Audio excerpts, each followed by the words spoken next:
El doctor Carlos Eduardo Pardo Laverde es especialista del Servicio de Ortopedia y Traumatología del Hospital de San José y es coordinador del programa de especialización con la Fundación Universitaria de Ciencias de la Salud. Hace parte de la Unidad Clínica de Alto Desempeño como líder en el área de ortopedia. Contemplará en este podcast los diferentes aspectos del compromiso articular en hemofilia. Continuando con los podcasts de hemofilia, me ha correspondido dirigirme a ustedes con la temática Papel del ortopedista en la atención del paciente hemofílico. Doctor Pardo, ¿cuáles son las dificultades y barreras en la búsqueda de preservar la salud articular y cómo se personaliza este tratamiento desde el punto de vista de su especialidad? Al enfrentarnos en consulta o en urgencias a un paciente que hace mención al antecedente de hemofilia o de cualquier otro trastorno de la coagulación, se plantean tres circunstancias evidentes.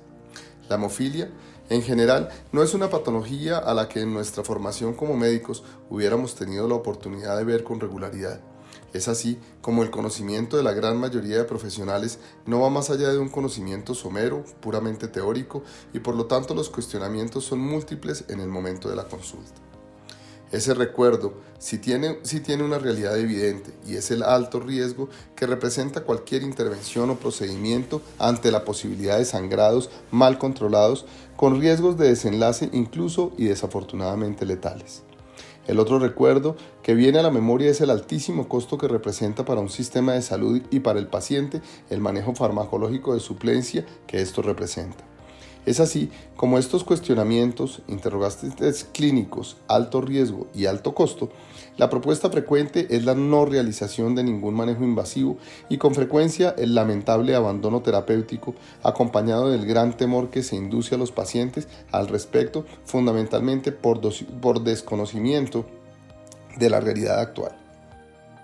Doctor Pardo, ¿cómo y por qué se deterioran las articulaciones en la hemofilia? El deterioro de la salud articular se inicia desde los primeros eventos de sangrado a temprana edad, denominados hemartrosis. Si bien se presentan circunstancias con gran aumento del volumen articular que obligan al paciente a solicitar la atención de urgencias, en otros casos se trata de microhemorragias subclínicas generadas con frecuencia en hábitos de ejercicio o profesiones, incluso a pesar de manejos farmacológicos profilácticos instaurados en forma adecuada. Los sangrados articulares producen depósitos de hemosiderina que son fagocitados por los sinoviocitos tipo A. Sin embargo, estos sinoviocitos, actuando como macrófagos, terminan por saturarse en su capacidad y la hemosiderina libre produce reacciones a nivel sinovial generando lo que se denomina sinovitis crónica, acompañado de aumento de la densidad de capilares subsinoviales con fragilidad y generando nuevos eventos, creando así un círculo vicioso y llegando a lo que se denomina artropatía fibrótica o artropatía hemofílica. ¿Cómo es la participación del ortopedista en la atención de los pacientes con hemofilia? La participación de los ortopedistas y de los diferentes grupos terapéuticos es fundamental en la intervención temprana y oportuna de esta condición.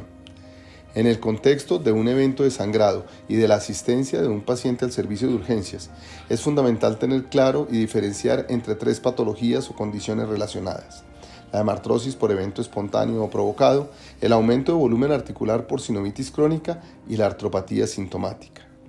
Un evento de sangrado espontáneo o generado por sobreuso se caracteriza típicamente por la presencia de prodromos bien conocidos en general por los pacientes, percepción de calor local, aumento progresivo de volumen articular, generando tensión y aparición del dolor. Por el contrario, la sinovitis crónica es un proceso de larga data como su nombre lo indica, en donde el dolor no es un síntoma importante, la movilidad no se ve comprometida y es solamente el aumento de volumen articular lo que se presenta como síntoma y como signo. Esta sinovitis crónica es la fase inicial de la artropatía hemofílica, inicialmente muy bien tolerada por el paciente, con progresión lenta e insidiosa hasta condiciones irreversibles de deformidad, gran discapacidad por pérdida de la función y por dolor. La identificación de aumento de volumen articular es en general un hallazgo clínico que no debería presentar dificultad para un ortopedista. En el servicio de urgencias es frecuente la solicitud de estudios ecográficos para confirmar la presencia de líquido intraarticular aumentado en cantidad, y es solo la percepción por parte del observador lo que eventualmente podría diferenciar las características del tejido, sea sinovitis o sea hemartrosis. Una tercera condición que puede presentarse es la efusión articular en pacientes con artropatía establecida, y la efusión se produce secundaria a una actividad de carga continua, generando el aumento del líquido sinovial, pero posiblemente sin característica hemática, siendo la típica situación del paciente artrósico. En este perfil de paciente, con frecuencia, el dolor aparece antes que la efusión articular y la limitación está identificada crónicamente. Es nuestra misión como especialistas en urgencias establecer la diferencia en la atención clínica. En el primer caso de un evento agudo, el manejo se prioriza en la administración de factor y solamente se considera la posibilidad de drenaje frente al alivio del dolor por una tensión articular muy importante. Por supuesto, una vez estabilizada la deficiencia de la coagulación. En el segundo lugar, la sinovitis crónica no requiere de la administración adicional de factor, más allá del aporte de la profilaxis, y dado que la sinovitis crónica compromete la nutrición del cartílago articular y facilita nuevos episodios de sangrado, requiere de un manejo programado, ya sea para ser intervenido realizándose sinovectomía o la indicación de sinoviortesis química o con radiofármacos, que será motivo de otro podcast. En la tercera condición, en que se produce efusión articular o derrame articular secundario de la artrosis, claramente el paciente presentará dolor antes que la efusión, y el manejo con factor aparece solamente por la duda de la etiología de los síntomas. El paciente puede ser manejado con viscosuplementación, modificación de hábitos para economía articular y seguramente a mediano plazo, dependiendo del dolor, la realización de artroplastias o artrodesis articulares. ¿Qué es el hematoma del psoas y por qué es una hemorragia tan grave que genera muchas complicaciones? Una condición particular y de la cual es obligatorio hacer mención es el hematoma del psoas. Este hematoma, generalmente de aparición espontánea, es muy sintomático, comenzando por dolor abdominal y con la inmovilización de la cadera ipsilateral, y que puede confundirse con múltiples patologías de estos dos aspectos. Si bien debe descartarse un origen abdominal diferente en que la palpación de la fosa ilíaca es dolorosa, o un origen articular como pudiera ser una artritis séptica, en el contexto del paciente hemofílico es mandatorio sospecharlo y fácilmente confirmable con ecografía o resonancia magnética. El manejo es conservador, con reposo absoluto y corrección de la deficiencia de factor. Este manejo se prefiere intrahospitalario, dado que exige un reposo absoluto, y el volumen de este hematoma en casos extremos puede representar un porcentaje muy importante de la volemia, llegando a generar compromiso hemodinámico del paciente.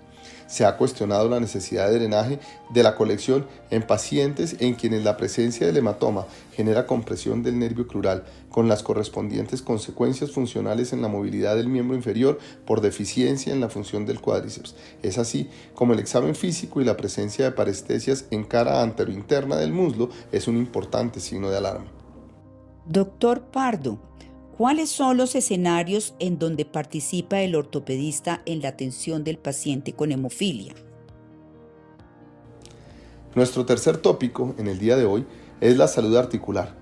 Es la razón de ser de los programas especializados y la prevención del deterioro. La implementación de estos programas no solo disminuyen los costos del tratamiento, sino que tienen un impacto social inmenso al lograr el desempeño normal de los individuos diagnosticados con esta condición de hemofilia. Teniendo en cuenta que el compromiso articular de los pacientes hemofílicos no solo es la consecuencia de los eventos de sangrado o hemartrosis, el fundamento de los programas especializados es el manejo interdisciplinario liderado por hematología, pero con la participación constante y programada de ortopedia, fisiatría, fisioterapia, psicología y nutrición principalmente. De esta forma, podría disminuirse la presencia de microhemorragias y sangrados subclínicos con el correspondiente deterioro de la matriz del cartílago articular y la artrosis subsecuente. Por último, haciendo referencia a las opciones terapéuticas del paciente con compromiso de la salud articular, existen algunos paradigmas que los diferencian definitivamente de compromisos articulares de otro tipo de pacientes. En esencia, el dolor es el que dicta la pauta de la necesidad de intervención. Sin embargo, existe un fenómeno denominado disociación clínico-radiológica, en que la intensidad del dolor lejos está de reflejar el compromiso articular, y posiblemente deterioros funcionales en cuanto a deformidades pueden ser también indicación en la realización de intervenciones. Como el compromiso es con frecuencia poliarticular, el propósito es no generar mayor daño y la decisión debe ser tomada siempre como resultado de juntas multidisciplinarias. Tratándose de procedimientos quirúrgicos, las opciones principales en articulaciones como codos, tobillos y rodillas son las cirugías artroscópicas para la realización de sinovectomías, extracción de cuerpos libres, liberación de adherencias y limpiezas articulares, cuyos resultados son variables dependiendo básicamente en el momento de la enfermedad en que se decide intervenir. Las artroplastias en rodillas y tobillos con cada vez más experiencia, han ofrecido un alivio de síntomas y un mejoramiento de calidad de vida, asumiendo el riesgo que representa en cuanto a las complicaciones y seguramente con aflojamientos más tempranos que en otros pacientes, pero con buen resultado funcional. Por último, las artrodesis, fijación quirúrgica de una articulación en una posición funcional, sin duda el resultado más predecible en términos de alivio del dolor, pero con consecuencias importantes en la función de la extremidad. Máxime cuando hay compromiso poliarticular. Siempre serán decisiones difíciles en que hay que involucrar al paciente en el proceso más acertado de acuerdo a sus requerimientos y a la disposición de cuidado. Cualquier procedimiento ortopédico diferente a la punción es considerado procedimiento mayor en un paciente hemofílico por el riesgo de complicaciones intra, trans y posoperatorias. De esta manera, aunque algunos procedimientos de artroscopia pudieran considerarse de baja complejidad, deberá tenerse particular cuidado con el entorno y sobre todo la disponibilidad de atención por un equipo integral en caso de que pudiera complicarse. Para concluir, quisiera dejar como mensaje aquellas circunstancias a las que se les debe francamente temer en la atención del paciente hemofílico.